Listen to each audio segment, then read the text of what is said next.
అందరికీ నమస్కారం. ఈరోజు మీ అందరికీ నేను వినిపించబోయే కథ పూల దొరువు. రచన ఎంఎస్కే కృష్ణజ్యోతి గారు. ఊరిలోకి బస్సు దారి ఉంది. ఊరి పక్కన రైలు వెళ్లే తోవ కూడా ఉంది. పిల్లలు బడి వదిలే గంట కొట్టిన తర్వాత కూడలికి చేరేలోగా బస్సు వచ్చి ఉంటుంది. పనికి వెళ్ళిన అమ్మ వాళ్ళు రంగురంగుల చేమంతి, కారబంతి, గులాబీ, కనకాంబరాలని జాగ్రత్తగా కోసి గోనె సంచుల్లో వదులుగా అమర్చి పురికొసతో సంచిని కుట్టి బస్సుకు వేస్తారు. ఈ బస్సు ఎక్కి పెద్ద ఊరు బజారుకు వెళ్ళి కావలసినవన్నీ కొని తెచ్చేస్తాను. అవన్నీ ఎవరు తెచ్చారని ఎవరికీ అర్థం కాదు. ఎవరు తెచ్చారు అని మాస్టారు అడుగుతారు. నేనే తెచ్చానని చెప్తాను. కానీ మాస్టారు కాసేపు నమ్మరు. పాప ఇలా చాలా అనుకున్నదే కానీ బస్సు ఎక్కలేదు. అమ్మకి చెప్పకుండా అలా వెళ్ళకూడదని తనకు తెలుసు. ఎందుకంటే తనిప్పుడు 3వ తరగతి కదా. ఒక్కతే ఎక్కిన ఊరు వాళ్ళు చూసి ఆరా తీస్తారు. నాన్నకు తెలిసిన కండక్టర్లే అందరూ దించేస్తారు. వెనక్కి తిరిగి ఇంటికే వచ్చింది. తన పేరు మల్లి. మల్లిని ఊరి బడిలో హాజరు పట్టీలో పిలిచేటప్పుడు మాస్టారు మల్లీశ్వరి అని గంభీరంగా పిలుస్తారు. అది పాప పూర్తి పేరు. పాప గర్వంగా ఎస్ఆర్ అంటుంది. మాస్టారు ఒక్కరే పాపని పూర్తి పేరుతో పిలిచేది. ఇంకా మిగతా అప్పుడంతా అమ్మకి చిట్టి మల్లి, నాన్నకి బుల్లిపాప, స్నేహితులకి మల్లి, చుట్టుపక్కల అందరికీ కూడా మల్లినే. మొన్న వారంలోనే తన పుట్టినరోజు వచ్చింది. తన తరగతిలో చదివే లిల్లీ గ్రేస్ పుట్టినరోజున కేకు తెప్పించుకొని ఇంటి దగ్గర పార్టీ చేసుకుంది. ఆ సంగతి నాన్నకి చెప్తే సరే అని నాన్న కూడా మళ్ళీ పుట్టినరోజు కోసం కేకు, చాక్లెట్లు తెచ్చాడు. ఆ రోజు సాయంత్రం తన స్నేహితుల్ని పిలుచుకురమ్మన్నాడు. పిల్లలు ఎగురుతూ గెంతుతూ వచ్చారు. వచ్చేటప్పుడు ఇంట్లో ఉన్న చెల్లిని, తమ్ముడిని కూడా తీసుకువచ్చేశారు. కేకు మీద 7 అంకె ఆకారంలో ఉండిన రంగుల కొవ్వొత్తి వెలిగించారు. అందరూ వచ్చిన తర్వాత మళ్ళీ ముసిముసిగా నవ్వి ఉఫ్ అని కొవ్వొత్తిని ఊదేసింది. పిల్లలంతా చప్పట్లు కొట్టి గోలగోల చేశారు. ఆ గోలకి ఆ వేళ అమ్మా నాన్న విసుక్కోలేదు. తలా 2 చాక్లెట్లు అమ్మ కాగితం ప్లేట్లో వేస్తే పక్కనే నాన్న చిన్నగా కోసిన కేకు ముక్కలు పెట్టాడు. ఇద్దరూ అవి అందరికీ పంచారు. పారిజాతం కూతురు అప్పుడే 3వ తరగతికి వచ్చేసిందా? అప్పుడే 7 ఏళ్ళు వచ్చేశాయా? ఎర్ర పరికిణి మీద చిలకపచ్చ జాకెట్ తొడుక్కుని కేకు ఇవ్వటానికి పెదనాన్న ఇంటికి వెళితే పెద్దమ్మ అంది. కాక మరి ఇంకా పాకే పసిపిల్ల అనుకున్నావా? పెదనాన్న గడ్డం పైకెత్తి మల్లిని చూస్తూ కళ్ళు ఎగరేశాడు. నేను పనిలో ఉన్నాను కానీ మల్లికి డబ్బులు ఇవ్వండి. పెద్దమ్మ ఫోనులో అంగన్వాడీ పిల్లల పేర్లు ఏవో రాస్తుంది. పెద్దమ్మకి ఉద్యోగం. వంకీకి తగిలించిన చొక్కాలో నుండి 100 రూపాయలు తీసి పెదనాన్న పుట్టినరోజు బహుమానంగా పాపకి ఇచ్చాడు. పుట్టినరోజు వేడుక పూర్తయ్యాక అమ్మ దిష్టి తీసింది. మళ్ళీ తనకు వచ్చిన బహుమానాలు చూసుకొని పెదనాన్న, మామ వాళ్ళు, అత్తలు ఇంకా అలాగా పెద్దాళ్ళు ఇచ్చిన డబ్బులన్నీ ఒక మట్టి డిబ్బీలో వేసింది. ఆ మర్నాడు బడిలో అందరూ మళ్ళీ పుట్టినరోజు సంగతులే మాట్లాడారు. కొందరు పిల్లలు మళ్ళీ చదివే తరగతి కాదు, మరీ పెద్దాళ్ళు లేదా చిన్నోళ్ళు, వాళ్ళకి పిలుపు లేదు. అలాంటి పిల్లలు అసూయపడ్డారు. చాలా చిన్న ఊరు కదా. కేకులు తేవటం, పార్టీలు చేయటం అక్కడ ఇంకా కొత్తనే. నాకు క్రీము ఎక్కువగా ఉండే అంచుముక్క వచ్చింది. శివలింగంకి ఇప్పుడు కూడా క్రీము తీపి గుర్తొస్తూనే ఉంది. నేను కూడా ఈసారి నా పుట్టినరోజుకి కేకు కోస్తాను. మరి నువ్వు? పిల్లలు ఒకరినొకరు అడిగారు. అందరూ సరే అంటే సరే అనుకున్నారు. నేను కూడా, సుమ మల్లితో చెప్పింది. అయితే సరే, అప్పుడు మేం మీ ఇంటికి వస్తాం. ముందు వచ్చిన వాళ్ళందరికీ చాపవేసి తరువాత కేకు కోసి బర్త్డే పాట అయ్యాక అందరికీ చాక్లెట్లు పంచాలి. మళ్ళీ పుట్టినరోజుని ఎలా జరపాలో చెప్పటం మొదలుపెట్టింది. అయితే సుమ, నీ పుట్టినరోజు ఏ రోజు? కమలవర్షినికి సందేహం వచ్చింది. అవును, ఏ రోజు సుమ పుట్టినరోజో తనకి ఎలా తెలుస్తుంది? అసలు ఏ బుజ్జి పాపకైనా అది ఎలా తెలుస్తుంది? నా పుట్టినరోజు ఆగస్టులో 20వ తారీఖున 5వ తరగతి చందన చెప్పింది. ఎన్నో విషయాలు అలా చెప్పేయగలదు. పుట్టిన తారీఖు తనకి అసలు ఒక లెక్కే కాదు. నాది డిసెంబర్ 16. ఇంకా కొందరు పిల్లలకి తెలుసు వాళ్ళు ఏ తేదీన పుట్టారనేది. పిల్లలకి అమ్మ వాళ్ళు చెప్తే తెలిసిపోతుంది పుట్టినరోజు ఎప్పుడో. కానీ సుమకి ఇంకెవరైనా చెప్పాలి. పాపం ఆ చిన్నారికి ఒక నాన్నమ్మ ఉంది, అంతే, ఇంకెవరూ లేరు. కానీ సుమ నాన్నమ్మకి పుట్టిన తారీఖుల వంటి విషయాలు గుర్తించుకునే శక్తి ఉండేది అనుమానమే. సుమ దిగాలుగా కూర్చుంది. సుమ మళ్ళీ మంచి నేస్తాలు. తను బాధగా ఉంటే మళ్ళీ చూస్తుండలేదు. సుమ పుట్టినరోజు ఎప్పుడు? ఎవరిని అడగాలి? మళ్ళీ ఆలోచించుకుంది. తొలకరి చినుకులు తీయండి, చంద్రకాంత్ మాస్టారు బిగ్గరగా పిల్లలకి సూచన చేశారు. పిల్లలంతా తెలుగు పుస్తకం తీశారు. అరే, మాస్టారిని అడిగితే బాగుంటుంది. మాస్టారికి తెలియని విషయం ఉండదు. తప్పకుండా సుమ పుట్టినరోజు కూడా తెలిసే ఉంటుంది మల్లికి అనిపించింది. పాఠం నడిచిన తర్వాత ఇంటర్వెల్ కొట్టినప్పుడు పిల్లలు బయటకు వెళ్ళారు. కొందరు మాస్టారు చుట్టూ చేరారు. ఇప్పుడు కొంచెం సేపు బయటకు వెళ్ళి మీ పనులు చూసుకోండి అంటారాయన. కానీ వాళ్ళు వినరు. అలాగే ఆయన టేబుల్ చుట్టూ చేరతారు. పిల్లలు అంతే. ఎవరైనా నచ్చితే వాళ్ళని విడవకుండా వెన్నంటుతారు. తనకన్నా పొడవాటి 5వ తరగతి పిల్లలు మాస్టారికి దగ్గరగా ఉండేటప్పటికీ మళ్ళీ మాస్టారికి కనపడలేదు. అందరూ పెద్ద గొంతులో ఊరిలో విషయాలు, వాళ్ళ ఇంటి దగ్గర విన్నవి, టీవీలో చూసినవి, తెలిసిన వింతలు విడ్డూరాలు ప్రతి ఒక్కటి చెప్తున్నారు. మళ్ళీ చిన్న గొంతుకతో సార్, సుమ పుట్టినరోజు ఎప్పుడు అని పదే పదే అడుగుతుంది. ఆ మెల్లని ధ్వని మాస్టారు పసిగట్టారు. అందరూ కాస్త పక్కకు జరగండి, మల్లేశ్వరి ఏదో అడుగుతోంది అని మిగిలిన వారిని పక్కకు జరిపారు. సార్, సుమ పుట్టినరోజు ఏ తారీఖున? ఇప్పుడు సుమ పుట్టినరోజు ఎందుకు అడుగుతున్నావు? హాజరు పట్టి తిరగేస్తూనే ప్రశ్న వేశారు. ఊరికే తెలుసుకోవటానికి. సుమ పుట్టినరోజు నవంబర్ 11న. మాస్టారు రిజిస్టర్ వెతికి 2 నిమిషాల్లో చెప్పారు. హే, నీ పుట్టినరోజు నవంబర్ 11న. ఇవాళ గురువారం. రేపు వచ్చే సోమవారమే నీ పుట్టినరోజు. మళ్ళీ గంతులు వేస్తూ అరుస్తుంటే సుమ మొహం వెలిగిపోయింది. అయితే అందరూ ఆ రోజు మా ఇంటికి రండి. సుమ తరగతిలో పిల్లలందరినీ ఇవాళే పిలిచేసింది. వస్తాం. మరి కేకు ఎవరు తెచ్చిస్తారు? మీ అమ్మమ్మ తేలేదు కదా? డైసీకి సందేహం. సుమ మొహంలో వెలుగంతా వెనక్కిపోయింది. అవును కదా, ఎవరు తెస్తారు? సుమ మధ్యాహ్నం భోజనం సరిగ్గా చేయలేదు. మాస్టారు రంగు పెన్సిళ్లు అందరికీ ఇచ్చి బొమ్మలు వేయమంటే వినకుండా ఎటో చూసింది. పిల్లలంతా సాయంత్రం ఆటలోకి దిగితే దూరంగా వెళ్ళి కూర్చుంది. మల్లికి అర్థమైంది సుమ మళ్ళీ బాధపడుతుంది. పాపం, తన కోసం కేక్ తెచ్చేవాళ్ళు ఎవరూ లేరు. సుమ దిగాలుగా ఉంటే మల్లికి ఆడుకోవటానికి కుదరదు. అన్ని ఆటల్లో వీళ్ళిద్దరూ ఒకే జత. ఎప్పుడూ పచ్చి కొట్టుకోవటం తెలియని జత. సుమ, నీ పుట్టినరోజున కేక్ నేను తెస్తాను. మనందరం నీ పుట్టినరోజున బాగా ఆడుకుందాం. బడిలో అందరినీ పిలుద్దాం. మీ అమ్మమ్మకి కూడా పెద్ద కేక్ ముక్క తినిపిద్దాం. సుమ కళ్ళల్లోకి చూసి ఇది తప్పనిసరిగా జరుగుతుంది అన్నట్లు చెప్పింది మళ్ళీ. రేపు బడికి సెలవు. చక్కగా ఆడుకొని చదువుకొని ఎల్లుండి మళ్ళీ బడికి వచ్చేయండి. మాస్టారు సాయంకాలం సర్క్యులర్ చదవగానే పిల్లలు ఓ అని అరుచుకుంటూ పరిగెత్తారు. సుమ నిశ్చితంగా ఇంటికి వెళ్ళింది. పుట్టినరోజు గురించి బంగారు కలలు కంటూ నిద్రపోయింది. మళ్ళీ దారిన పోయే బస్సు వంక, ఆటో వంక చూసుకుంటూ వెళ్ళింది. తనకి నిద్ర పట్టలేదు. సుమ బాధగా కూర్చుంటే నచ్చక అలా చెప్పేసింది. కానీ నిజానికి పెద్ద ఊర్లో కేక్ ఎక్కడ అమ్ముతారో తెలియదు.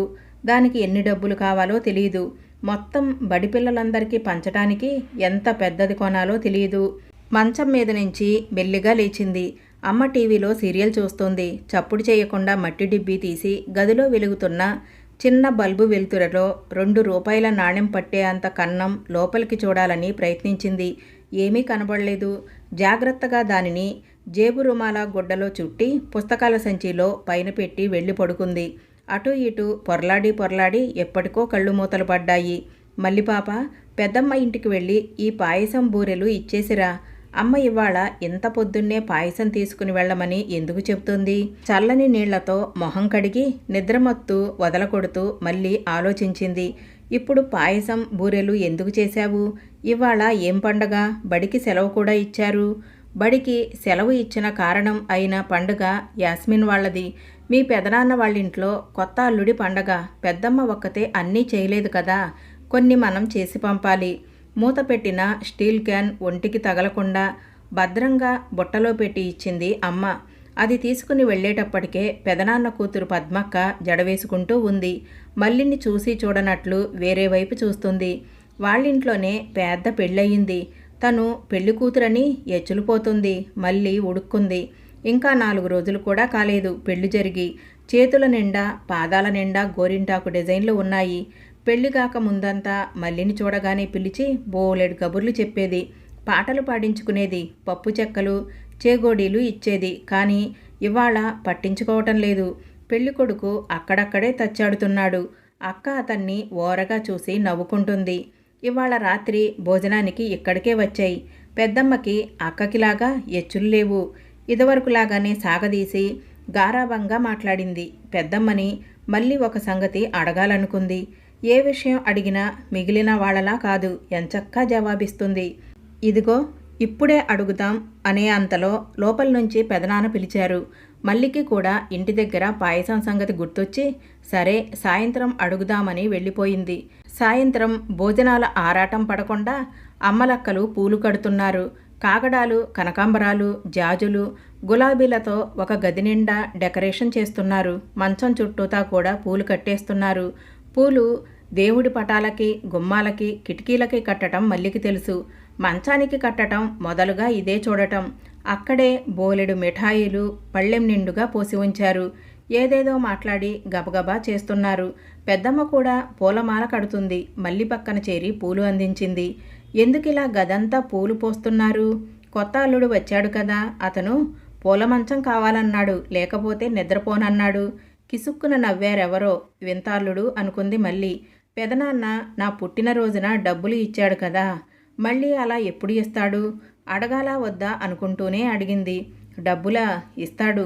ఏదైనా పండగ వస్తే కొత్త బట్టలు వేసుకొనిరా, ఇస్తాడు. నువ్వు పెద్దయ్యాక పద్మక్కలాగా పూల జడ వేసుకుని పెళ్లి కూతురు అయితే అప్పుడు చాలా ఇస్తాడు. పెద్దమ్మ మల్లి బుగ్గలు పట్టుకొని సాగదీసింది. పూల జడ వేసుకుని పెళ్లి కూతురు వేషం ఇప్పుడే వేసి చూపిస్తే వెంటనే ఇస్తాడా? మళ్ళీ ఆశగా అడిగింది. ఓ, నువ్వు పెళ్లి కూతురువి ఎప్పుడైతే అప్పుడు ఇచ్చేయాల్సిందే. పెద్దమ్మతో పాటు అందరూ గట్టిగా నవ్వారు. నేనిప్పుడే పెళ్లి కూతురు అవుతాను. మళ్ళీ మంచానికి కట్టడానికి తయారు చేసిన పూలమాలలు కొన్ని 2 చేతుల్లో చిక్కించుకొని గది బయటకి పరిగెత్తింది. జడ చుట్టూతా పూలు చుట్టూ పూల జడ వెయ్యి, నన్ను కూడా పెళ్లి కూతుర్ని చెయ్యి. అమ్మని నిలబడనివ్వలేదు, కూర్చోనివ్వలేదు. పేచీ పెట్టేసింది. అమ్మ జడ చుట్టూ పూలు చుట్టి పిన్ను పెట్టింది. పెదనాన్న, నేను కూడా పెళ్లి కూతురయ్యాను. ఓహో, భలే ఉన్నావు. పెదనాన్న మెచ్చుకొని పక్కవాళ్లతో కబుర్లలో పడ్డాడు. పెళ్లికూతురు వేషం వేస్తే పెదనాన్న డబ్బులు ఇస్తాడని చెప్పింది పెద్దమ్మ. కానీ పెదనాన్న ఇవ్వలేదే. అడుగుదామంటే అసలు పట్టించుకుని ఇటు చూస్తే కదా. మల్లికి ఏం చెయ్యాలో అర్థం కాలేదు. భోజనాలు పెట్టారు. మల్లికి ఇష్టమైన రొయ్యల వేపుడు, కోడికూర, బజ్జీలు, స్వీట్లు ఉన్నాయి. మొత్తం అన్నీ తినాలనుకుంది. కానీ కొంచెం తినేటప్పటికే బొజ్జ నిండిపోయి నిద్ర వచ్చింది. తూగుతున్న పాపని ఎత్తుకొని అమ్మ పూలగది గుమ్మం బయట నిలబడి ఈ చిన్ని మరదలకి కట్నం ఇస్తే కానీ లోపలికి వెళ్ళటానికి లేదు అని పెళ్ళికొడుకుని అడ్డగించింది. పెళ్ళికొడుకు సిగ్గుపడిపోతున్నాడు. ఎంత తొందరగా డబ్బులిస్తే అంత తొందరగా నీకు దారి ఇస్తాం. అమ్మతో పాటు రోజా ఆంటీ కూడా పాపం అతన్ని బెదిరించింది. కిక్కురు మనకుండా చేతికి వచ్చినన్ని డబ్బులు తీసి పాప చేతిలో పెట్టేశాడు. మల్లికి సంతోషంతో నిద్ర ఎగిరిపోయింది. సార్, సోమవారం బడికి వచ్చేటప్పుడు మీరు ఊరి నుంచి కేకు, చాక్లెట్లు తెస్తారా? ఆ రోజు సుమ పుట్టినరోజు. వాళ్ళ ఇంటికి అందరినీ పిలిచి అందరికీ కేకు ఇవ్వాలనుకుంది.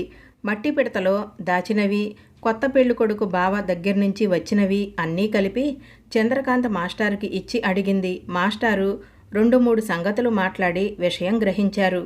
మొత్తానికి మల్లి డబ్బులు చాలా పోగు చేసింది. ఇంట్లో చెప్పకుండా అవన్నీ తెచ్చేసింది. పుట్టినరోజు మనం బడిలోనే చేద్దాం. సుమ వాళ్ళ ఇంట్లో అవసరం లేదు. బడిలో అందరికీ కేకు పంచుదాం. సరేనా?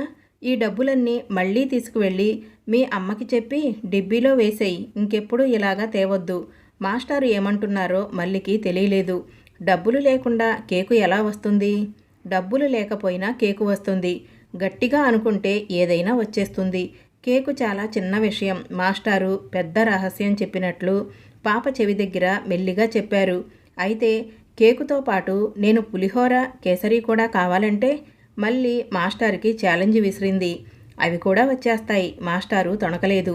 పుట్టినరోజున సుమ తలస్నానం చేసి పెట్టెలో ఉన్న పసుపు రంగు పొడుగు గౌను వేసుకుంది. 2 జళ్లలో పెద్దవి 2 ముద్దబంతి పూలు పెట్టుకుంది. చాలామంది పిల్లలు రంగురంగుల బట్టలతో శుభ్రంగా తయారై వచ్చారు. మళ్ళీ తన పుట్టినరోజు డ్రెస్ వేసుకుని ఉత్సాహంగా ఉంది. తులసి టీచర్ ఇవాళ యూనిఫామ్ ఎందుకు వేసుకోలేదు అని ఎవ్వరినీ అడగలేదు. అప్పటికింకా మాస్టారు బడికి రాలేదు. ఇంటర్వెల్ సమయానికి పిల్లలు రోడ్డు మీద నిలబడి ఎదురు చూశారు. కానీ మాస్టారి మోటార్ సైకిల్ రావటం లేదు. వస్తారా రారా? కేకు తెస్తారా? లేక ఉత్తునే అలా చెప్పారా? మల్లిలో అనుమానం, అసహనం. బడి మొదలై చాలా టైం అయ్యాక ఒక ఆటో వస్తుంది. రోజులాగా మోటార్ సైకిల్ మీద రాకుండా ఇవాళ ఆయన ఆటోలో వచ్చారు. ఆటో నిండా బోలెడు సామాను తెచ్చారు. కాగితం, ప్లేట్లు, గ్లాసులు, గిన్నెల్లో కూరలు, అన్నం, లడ్డూలు, కారబుందీ, చాక్లెట్లు. దించటానికి ఆటో అబ్బాయి సాయం చేశాడు. ఆఖర్న పెద్ద కేకు డబ్బా తీసి తరగతి గదిలో పెట్టారు. పిల్లలకి పట్టపగ్గాలు లేవు. మాస్టారితో పాటు చిన్న పాప కూడా వచ్చింది. తను చాలా చిన్నది, ఇంకా బడిలో కూడా చేరలేదు. తెల్లటి మెత్తటి కాటన్ గౌన్ వేసుకొని నిశ్శబ్దంగా బంగారు తల్లిలా ఉంది. పిల్లలు ఆ పాపని వింతగా చూసి, పాప పేరేంటి సార్ అని అడిగారు. శిరీష, మా చిన్నమ్మాయి. మాస్టారు శిరీషని అందరికీ పరిచయం చేశారు. తరగతి గదిలో ఓ పక్కన అన్నీ సర్దిపెట్టారు. బల్ల మీద కేకు పెట్టి క్యాండిల్స్ వెలిగించారు. అరే, 1 కాదు 2 కొవ్వొత్తులు వెలిగించారు. సుమతో పాటు శిరీష కూడా ఇవాళే పుట్టిందని మాస్టారు చెప్పారు. ఇద్దరు చెరో కొవ్వొత్తి ఊదితే పిల్లలు ఇద్దరి పేర్లతో శుభాకాంక్షలు చెప్తూ పాట పాడారు. ప్రతిరోజు మధ్యాహ్నం భోజనం పెట్టే అన్నంతో కలిపి మాస్టారు ఇవాళ భోజనం వడ్డించారు. పులిహోర, కేసరి కూడా వచ్చేశాయి. చూడు, చిన్న పాపలు తలుచుకుంటే ఏదైనా జరిగిపోతుంది. మాస్టారు మళ్ళీ ప్లేట్లో కేసరి పెడుతూ కేవలం తనకే వినపడేలా అన్నారు. మళ్ళీ ఆయన వంక తలెత్తి చూసి భుజాలు 2 చెవుల దగ్గరికి తీసుకువచ్చి నిండుగా కృతజ్ఞతాపూర్వకంగా నవ్వింది. మాస్టారి మాట తనకు మరీ పూర్తిగా అర్థం అయి ఉండకపోవచ్చు, కానీ తను అది ఎప్పటికీ మర్చిపోదు. ఆ సంధ్యవేళ తెల్లటి పువ్వులు రేకలు విప్పుతూ తేనెటీగలకు తమ ఉనికి తెలియజేసేలా సువాసనలు చిమ్ముతున్నాయి. మిణుగురులు తమ మనసుకు నచ్చే నేస్తాల్ని వెతుక్కోవటానికి కాంతి సంకేతాలని పంపిస్తూ గాల్లో పల్టీలు కొడుతున్నాయి. ఇసుక దారిలో పూలలాంటి పిల్లలు ఇళ్లవైపు పరుగులు పెడుతున్నారు. పక్కనే వెళ్తున్న రైలు బండిలో నుంచి ప్రయాణికులు కిటికీల దగ్గరగా తలలు పెట్టి టాటా చెప్తున్న పిల్లల వంక ఆనందంగా చూస్తూ తిరిగి టాటాలు చెప్పారు. పిల్లలు ఆ వేళ ఎందుకంత హుషారుగా ఉన్నారో ఆ రైల్లో వెళ్లే వాళ్లకు తెలియదు. కానీ కేవలం మళ్ళీ సుమల కళ్లల్లో మతాబులు పూయించటానికే తన కూతురు పుట్టినరోజంటూ అందమైన అబద్ధం చెప్పిన సంగతి ఒక్క మాస్టారికి మాత్రమే తెలిసిన రహస్యం. ఈ కథ ఇంతటితో సమాప్తం. ఈ కథ విన్నారు కదా. ఒకప్పుడు విద్యార్థులకి, ఉపాధ్యాయులకి మంచి సంబంధాలు ఉండేవి. ఉపాధ్యాయుడంటే దాదాపు తండ్రి తర్వాత తండ్రిలాగానే ఉండేవాళ్ళనమాట. పిల్లలకి ఏవైనా తెలియకపోతే చెప్పటం, వాళ్ళ మనసు నొప్పించకుండా వాళ్ళని ఉత్సాహపరిచి ఆనందపరిచేలాగా ఉండేవాళ్ళనమాట. ఈ కథలో సుమకి పుట్టినరోజు చేసుకోవాలని ఉంటుంది. అయితే తనకి తల్లి తండ్రి ఉండరు. ఆమె స్నేహితురాలు మళ్ళీ ఎలాగైనా సరే నీకు పుట్టినరోజు చేస్తానంటూ స్నేహితురాలకి ధైర్యం ఇస్తుంది. ఈ కథలో మనకి పిల్లల మధ్య ఉన్న స్నేహం కూడా బాగా అర్థమవుతుంది. అలాగే మళ్ళీ డబ్బులు దాచుకుని ఇంట్లో తెలియకుండా తీసుకువచ్చి మాస్టర్కి ఇస్తుందన్నమాట. మాస్టర్కి పరిస్థితి మొత్తం అర్థమైపోతుంది. ఆయన ఎంతో ఉదార స్వభావం కలవాడు. అలాగే చిన్నపిల్లల మనసు తెలిసినవాడు. తన కూతుర్ని తీసుకుని వచ్చి పిల్లలకి కావలసిన స్వీట్లు, కేకులు అన్నీ కూడా పంచుతారు. అలాగే సుమకి కూడా కేవలం తన పుట్టినరోజు చేశారు అనే ఫీలింగ్ రాకుండా తన పాపను కూడా తీసుకువస్తారు కదా. ఇద్దరూ కలిసి పుట్టినరోజు చేసుకుంటారు. దీంతో కథ సుఖాంతమవుతుంది. ఈ కథ రచించిన వారు ఎంఎస్కే కృష్ణజ్యోతి గారు. అడగగానే అనుమతి ఇచ్చినందుకు వారికి ప్రత్యేక కృతజ్ఞతలు. ఈ కథ మీ అందరికీ తప్పకుండా నచ్చుతుందని అనుకుంటున్నాను. కథ ఎలా ఉంది అనే విషయాన్ని నాకు తప్పకుండా కామెంట్ సెక్షన్లో తెలియచేయండి. నా ఛానల్ కనుక మీకు నచ్చితే తప్పకుండా లైక్ చేయండి, షేర్ చేయండి, సబ్స్క్రైబ్ చేసుకోండి.